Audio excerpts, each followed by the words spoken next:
Hi, and welcome to Postscript. I'm John Petersen from the Arlington Institute, and we're happy to have you with us here. It's Saturday morning in Berkeley Springs, a rainy Saturday morning, and we're here, as we are on a regular basis, to kind of talk about the extraordinary changes that are going on in the world.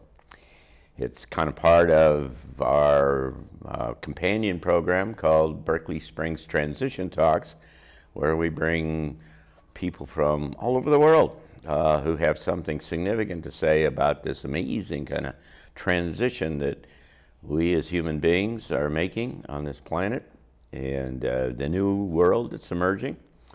And this weekend, the speaker's me. We've done this a couple of times, and usually in December. And as we've done in the past, what I've invited my dear friend Gary Sycalik, a wonderful futurist and thinker who shares many of the ideas, to come and we could have a conversation here. And so, Gary, it's over to you. It's really great to be here. Yeah. Well, within the context of the great change that is upon us, it's also important to begin to think about how we look at this change. Yeah. And can you think of some models that could be used as lens through which to look at the various transformational changes to occur that might bring more clarity? Yeah, interesting question. Let me try to contextualize it first. I'm of the opinion, as you know, that this is the most extraordinary and significant change that has happened in perhaps all of human history. And it's really hard for a usual person who's going around living their everyday life, for them to grasp the significance and the magnitude of that kind of idea. This is something like has never happened before. We've had paradigm shifts in the past, gone from single cellular life to multiple cellular life, and from before books to after books, and changed the way ideas got communicated and proliferated, and it's changed the world. But all of those things have been relatively slow, hundreds, thousands of years in the transition.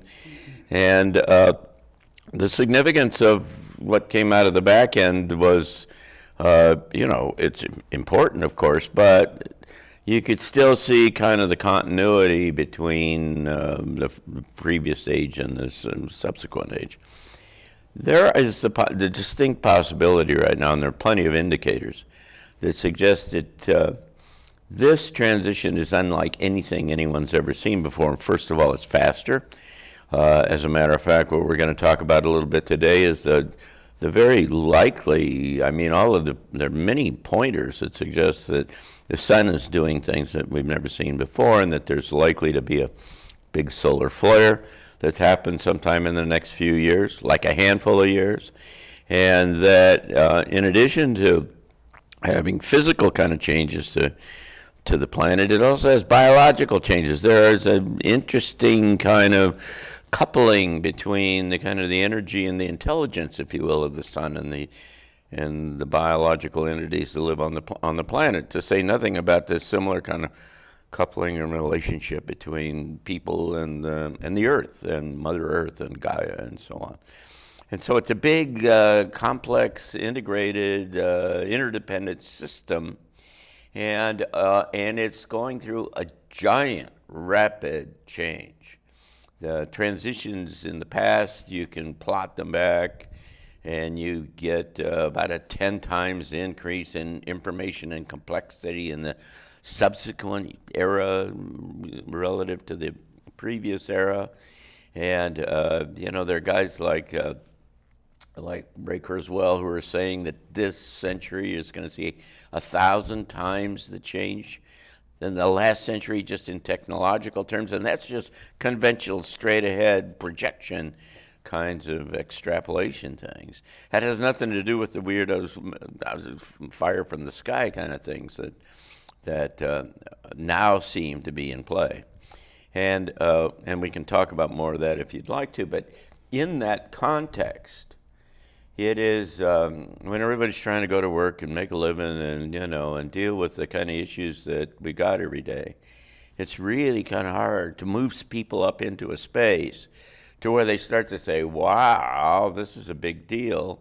And there's something, you know, different that we all have to do, not only to prepare for it, but to anticipate it and so on. And so the problem, the fundamental problem is it's never happened before, right? So you don't have any analogs. You don't come into the room with any of the patterns that you do sense making. All sense making comes from patterns, and it's historical stuff that you bring with you. So you look at a given situation and you say, yeah, it looks like this. Now I can make sense out of it. This one doesn't have anything like that. And so what you're forced to do, unless you want to just do extrapolation and you into a space that clearly you've got a sense is not kind of, you can't just extrapolate into it. It's not a straight line thing. It's a rapid disruption. And so what you've got to do, for me at least, is you got to get outside of the box. I mean, because if you're inside of the box, you're going to be late and out of money. You know, it's going to happen, and you'll never see it coming because you got yourself locked into the past because that's what the box is. And so what you really got to do is you got to get outside, and you've got to have the willingness. I mean, it's a little bit like getting parachuted into Borneo, right, in 1940 or something like that. And there's no white guys have ever been there, and you're trying to figure out what are you going to do. And, you know, you've heard there's headhunters in there and other such things.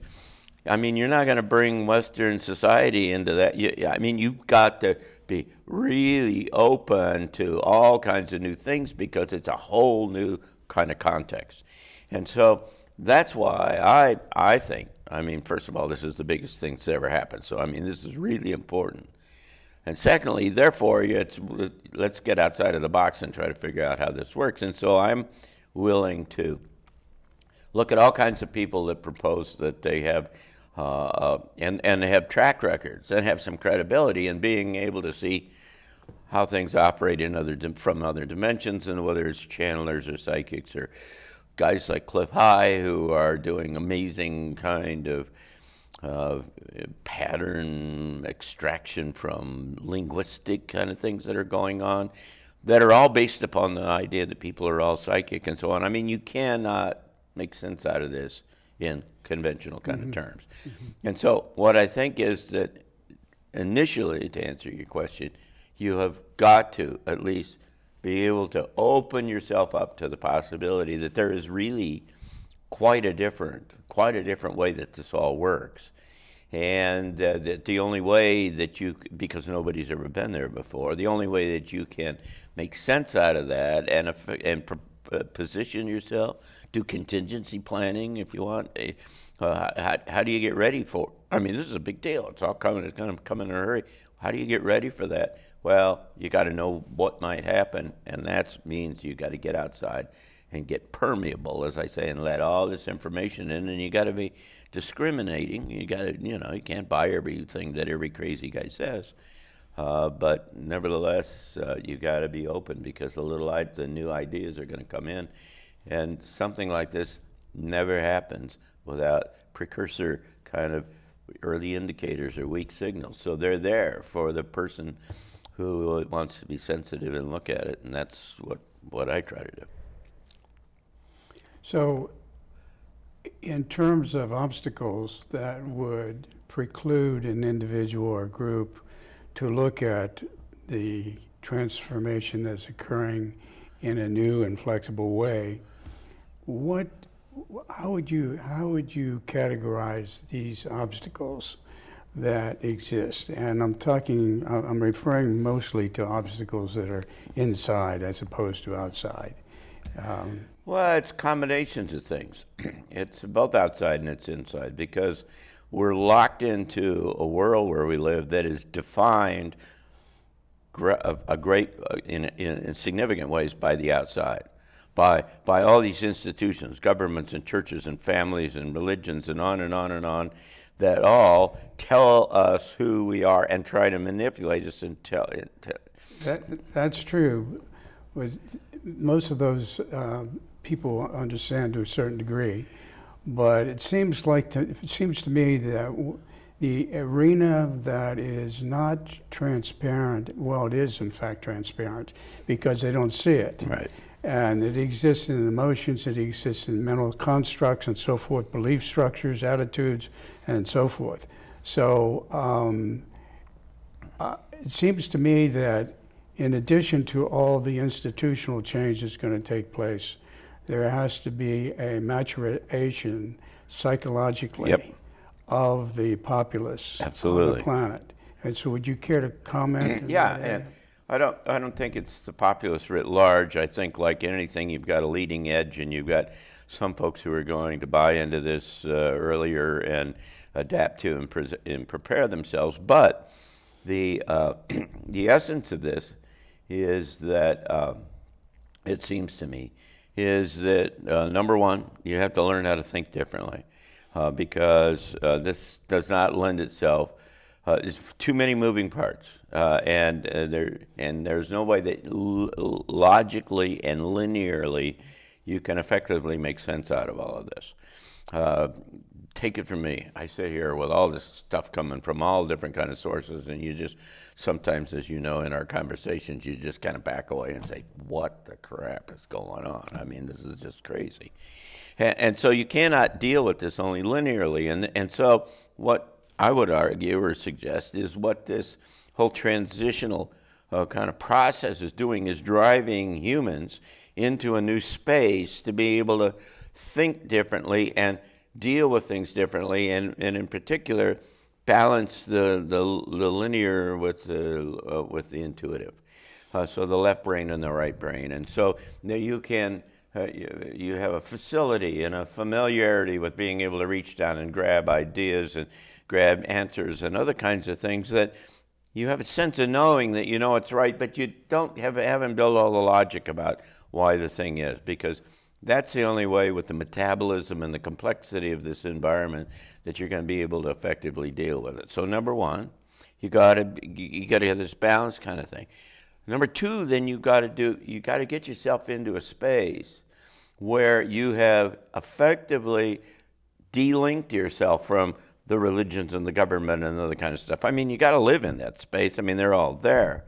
But if you're taking your cues about how you go forward from all of those folks who, by definition, are locked in the past, right? You're not gonna be able to do this one.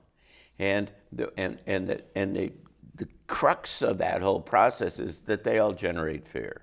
They are all built to make you be fearful of the government. I can't do this because the government says, or my religion, or I won't go to heaven, or whatever turns into the pay.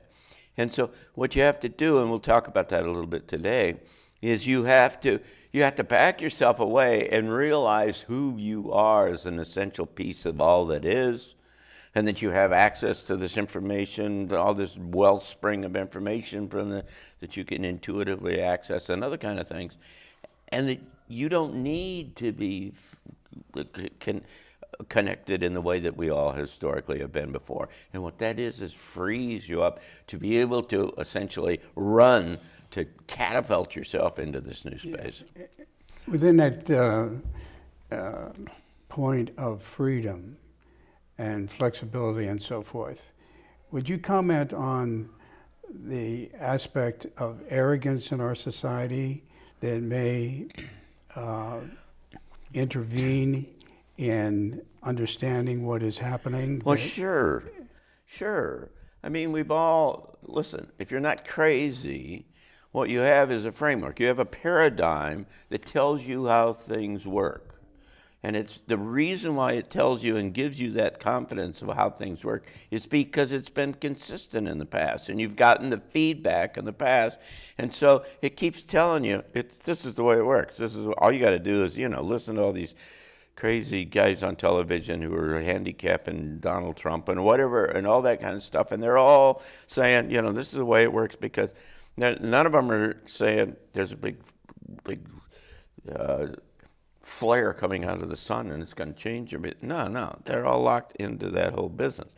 And so as the social system, regardless of whether it's a professional one or a familial one or educational one or whatever it does, as it encourages you and brings you up, you get this confidence because it's been working and you've got a model that seems to hold together.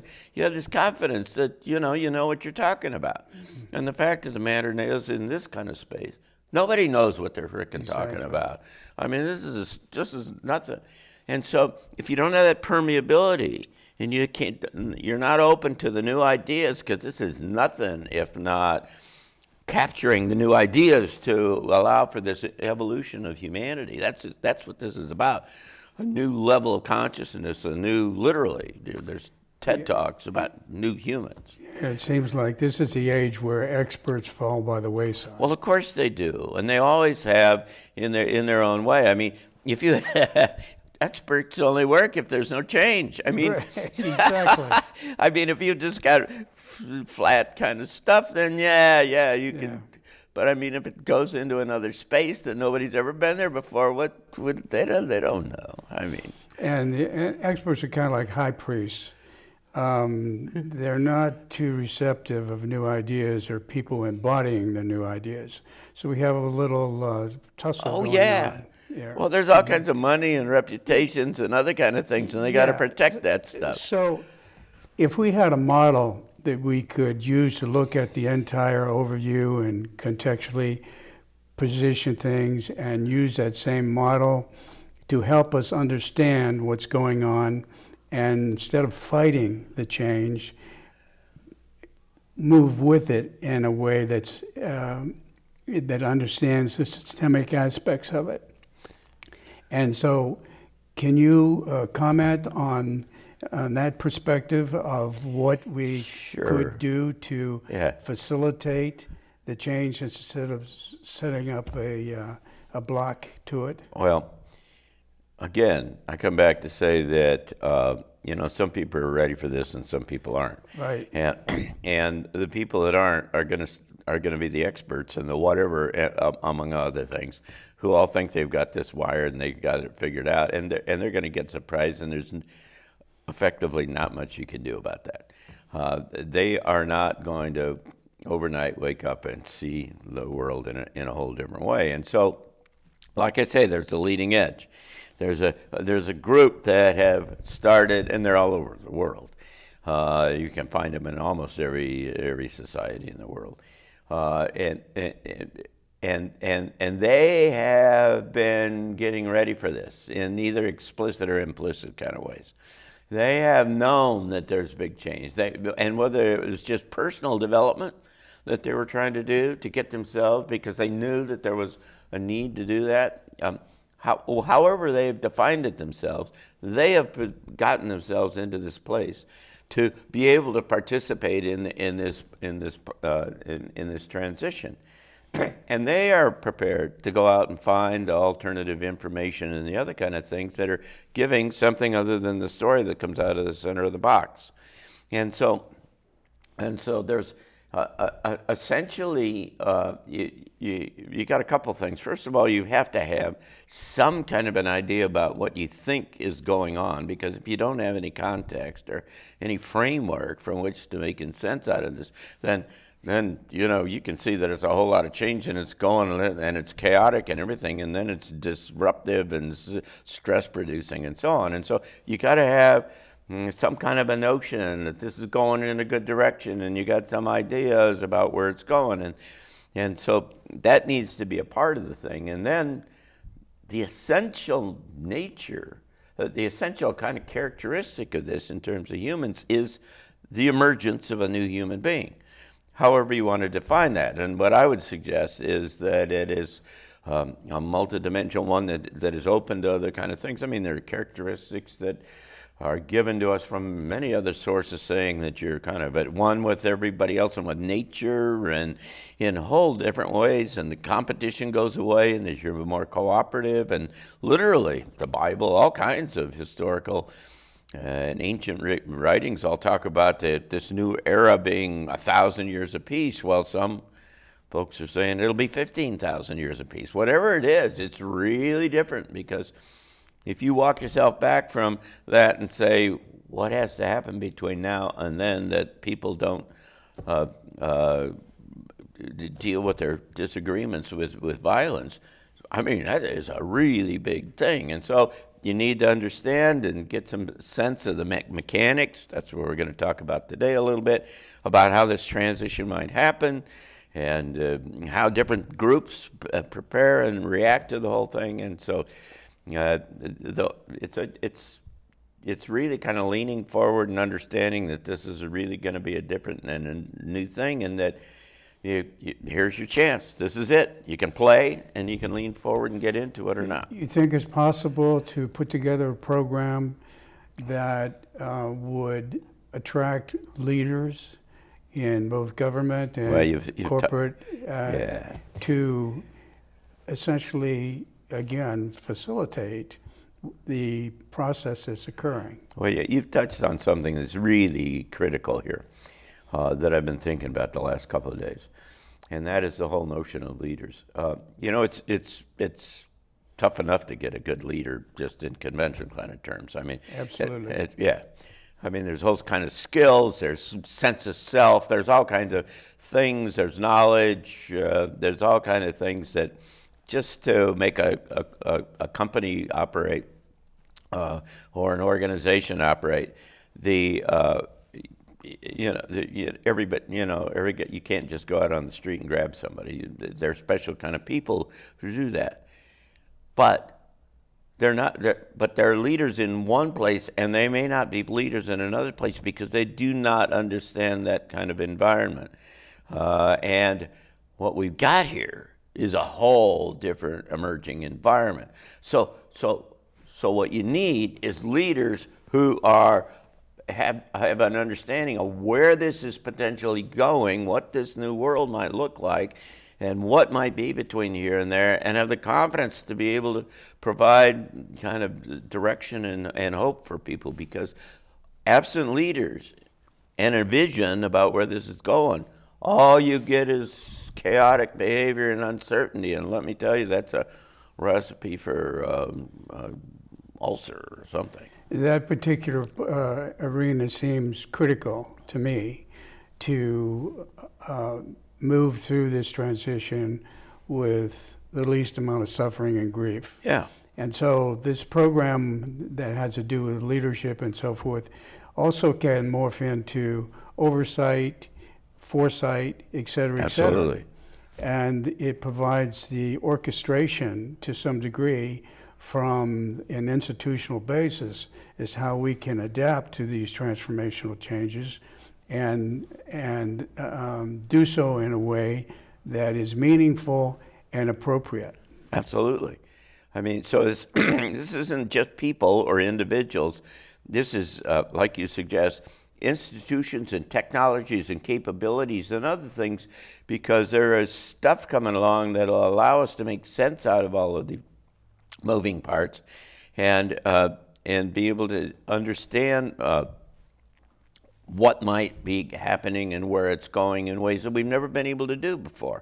And right now we're using it for business and we're using it for military and other kind of things. And to the extent that you could start to get some of these tools together with like-minded, focused people who understand, got some sense where this is going, and with leaders, then you start to have the critical kind of mass to try that you can stand and wave that flag, and a whole lot of people will come and say, okay, let's go, and they'll follow. How would you deal with the feature or the characteristic of maturity relative to the leadership and what's needed? It seems to me that that particular aspect, the maturity of the individuals, is critical, and most people don't talk about it. They talk about their specialty and their academic background and so forth and so on. Nothing about the maturity. I don't know where that all, how you know what that, I don't know where maturity comes from. You know, some people in the kind of alternative world that some of us hang around in talk about old souls, that you've gone through lots of incarnations and you've gotten to the place where you have this kind of sensus gravitas, whatever it is that that you don't go flying around, whatever kind of thing happens. But it would seem to me that in terms of leaders and being able to provide direction going forward into this space, it has to have some folks who really not only understand the dynamics and the technology and all of the other kinds of things, but have the solidity and I don't know. It'd be a wonderful thing to try to figure out how to can that and sell it to people. It would. It'd be really interesting to put a group together that is labeled design group. Oh, that's a good idea. To create to bring together a group of people that addresses this issue in terms of how to articulate what is important and is needed in the leaders and in the teams that are put together to function and under the situation of great change. Yeah, that's a difficult. It's very difficult. Yeah. It's like repairing a car while you're driving down the road. Yeah. Well, you got to invent a whole bunch of things that you haven't done before. And at the same time, right, you have to invent a whole new thing. So we're faced with a real challenge. We're also run out of time. We've run out of time. Oh. Sadly, because this could go on and we'd enjoy this as you and I have done many times as these conversations. But thank you, and thank you for being with us. Thank you, Gary Sycalik. It's great to have you with us, and thank you for being with us. This is a holiday time here in Berkeley Springs, and we wish you warm and blessed Christmases and Hanukkahs or whatever it is that you choose to celebrate. I'm John Petersen from the Arlington Institute, and this is, and we'd encourage you to go to transitiontalks.org, and you can see the upcoming speakers. So we got some great, interesting folks that are coming, and we'll look for you again here on Postscript, coming to you from Berkeley Springs, West Virginia. Thanks.